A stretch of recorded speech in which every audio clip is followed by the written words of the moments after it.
The question is that the motion be agreed to. I recognise the Honourable David Parker. Thank you, Mr Speaker. Again, can I endorse the Attorney's comments in respect of this bill? One of the more important bills we probably pass in this Parliament. It won't be seen by a lot of people to be that, but in my opinion it is. Mr Speaker, democracy is a very fragile thing.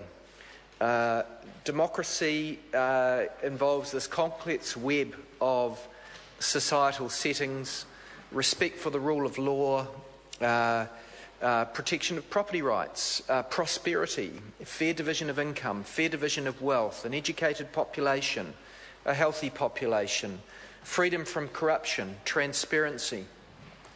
All of these ingredients that you have to get right in order to have long-term democracies. There are very few long-term democracies that are unbroken in the world. New Zealand is one of the longest unbroken democracies in the world, and indeed most of the long unbroken democracies in the world have their root in the Westminster model of governance and the separation of powers. If you look around the world, there are very, very few countries that have our record of 150 years of unbroken democracy, and that is the record in New Zealand. Over 150 years of unbroken democracy. None of South America, none of Africa, none of Asia, virtually none of Europe. A couple of exceptions there in respect of, you might say Switzerland, and you would certainly say the United Kingdom, and then the other exceptions include the likes of Canada, Australia, New Zealand and United States. But even the United States, democracy is actually in an unbroken sense is not as long as ours because they, of course, had their civil war.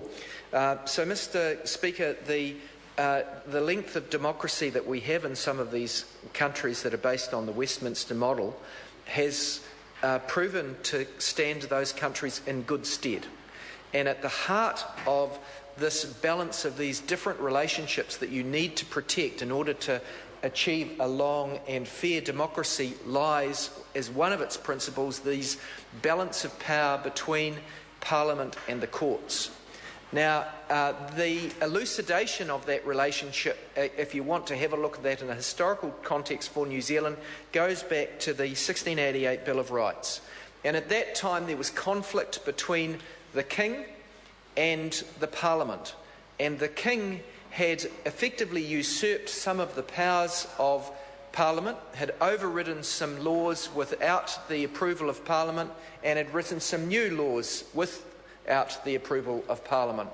And there was a scrap going on in the UK between these different arms of the country, these different powers within the country.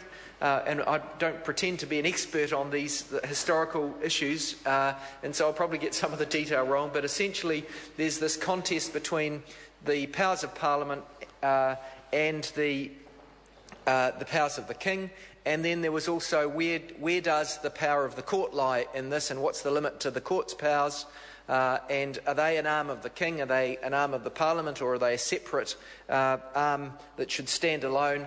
And where does this intersection of powers exist as between parliaments and the court? Well, it was sorted out essentially through the Bill of Rights 1688, and the freedom of expression, freedom of speech was, and set out an article in 9, it said the freedom of speech in debates or proceedings in Parliament ought not to be impeached or questions in any court or place outside of Parliament. Now, a pretty general statement. Sometimes these statements are actually best left a little bit general, because at times there are grey lines where if there's inappropriate conduct, there are grey lines that are very, very hard to completely codify in a way that answers all possibilities into the future, because they can't all be thought of and because circumstances change. And if you go down that particular codification route, you can actually get yourself into a pickle.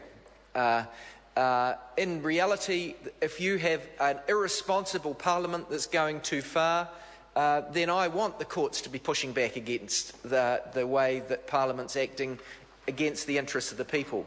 And if you get courts that are going too far and think that they're writing too much law or going too far in effectively entering into the political realm, then I want Parliament to push back against the courts.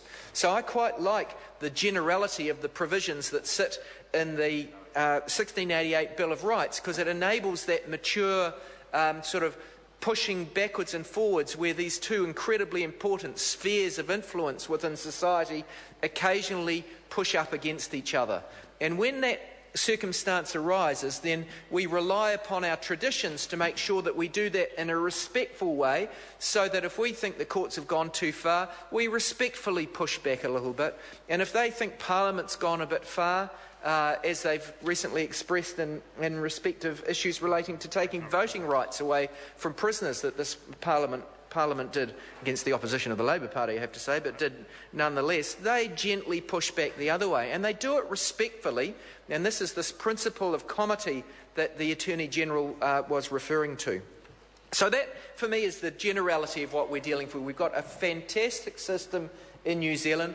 We don't need to codify all of these things. We would be worse off if we did codify everything, but occasionally we still need to push back against the other, and then through that respectful process we use to get there, we actually get to a decent outcome that we can all live with, and we get this balance of interests right that means that our democracies endure and that we have a peaceful and prosperous and happy country. And that's essentially what democracy should be trying to achieve. Now, you go from that to the specifics of this bill. The specifics are dealing with what we think in Parliament has been a push a little bit too far by the courts into undermining what we think is the true intent of that freedom of expression set out in Article 9, which guarantees that the freedom of speech and debates or proceedings of Parliament ought not to be impeached or questioned in any court or place out of Parliament. And we think that two recent decisions of the New Zealand courts, namely the decision in Gowan Lee and the decision in Buchanan and Jennings in their own ways, go a little bit too far. And that's what this legislation tries to fix. And it does so at the same time by choosing to, in respect of what is absolutely privileged in terms of parliamentary proceedings, by setting that out in statute and codifying it. Parliaments in the West and the Westminster tradition have been pretty slow to do that because we've liked the generality of rules, but the Australians led the way, and they seem to have got to a pretty sensible place. And so the way in which we're trying to get back to what we think is the underlying intent in Article 9 of the Bill of Rights is by codifying what we think is a parliamentary proceeding that ought to be subject to absolute privilege, not for the benefit of members of Parliament, but for the benefit of democracy. And the legislation that the Attorney has brought forward does that. I also, again, repeat the thanks that I gave in an earlier contribution on a report of the Privileges Committee in respect of, in particular, the contributions of Deborah Angus. And I would also add my thanks to the Legislative Advisory Committee and, in particular, David Cochrane's contribution in respect of that, because I think the suggestions they made that we were actually creating a bit of a problem in respect of importing defamation concepts into our parliamentary privileges legislation were wise, and that's why, as reported back from the Select Committee, we fixed that in the manner that the Attorney has explained. In respect of Buchanan and Jennings, the problem with that decision was that it effectively said that although what you not in a deliberate way, but it took advantage of the liberty that Parliament has given in New Zealand and some other jurisdictions for matters which are absolutely privileged in Parliament to be used in court, and we do allow that at times. It actually took that a step further and said that allowing that to happen should be seen to be allowing those statements in Parliament to be used to prove defamation in respect of effective repetition outside of Parliament. And that, from our perspective, was the logical error in that decision. And so we're trying to reverse that and say that it is a nonsense And it would be seen as being a nonsense by people outside of Parliament to think that a member of Parliament would be defaming. It might be the rich and famous who feel that they've been wrongly treated by a statement in Parliament by saying nothing more than "I don't resolve from what I said in Parliament." If you say outside of Parliament what you said in Parliament and you actually repeat it, of course that is another defamation and you can be sued for it. But to just say, not to be able to say that I don't resolve from these comments is a nonsense and actually makes politicians look silly, which in itself would undermine public confidence in democracy, which is what we're trying to achieve here. So, Mr Speaker, I and the Labour Party support the second reading of this bill. I call the